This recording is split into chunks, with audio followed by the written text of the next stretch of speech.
இந்த படுகொலைக்கு எதிரான கடுமையான கண்டனங்களை இதுவரைக்கும் தெரிவிக்கவே இல்லை.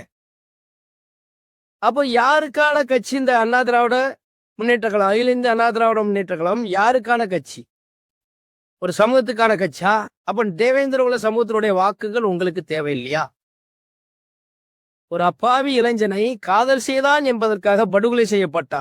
நீங்க அப்படியும் சுற்றுப்பயணத்தில் அன்னைக்கு வந்துட்டு போயிருக்கிறீங்க. அந்த படுகொலை நடந்ததுக்கு அப்புறம் அந்த பையனுடைய குடும்பத்தை போய் பார்த்து ஆறுதல் சொல்வதற்கோ அந்த படுகொலையை கண்டிச்சு கண்டனங்கள் தெரிவிப்பதற்கோ உங்களுக்கு மனசு இல்லை. ஏன்னா இந்த பாதிக்கப்பட்டது தேவேந்திர குல வேளாளர் சமூகத்தை சார்ந்தவர்கள் என்பதால். அதே போல நேற்று கட்சி ஆரம்பித்த தமிழக வெற்றி கழகம் அந்த தலைவரும் ஆணவ படுகொலை என்னன்னே தெரியாதுன்னு நினைக்கிறேன். தமிழக மக்கள் கொண்டுன்னா நான் வந்து நிற்பேன் அப்படின்னா தேவேந்திர குல வேளாளர் சமூகம் யார்?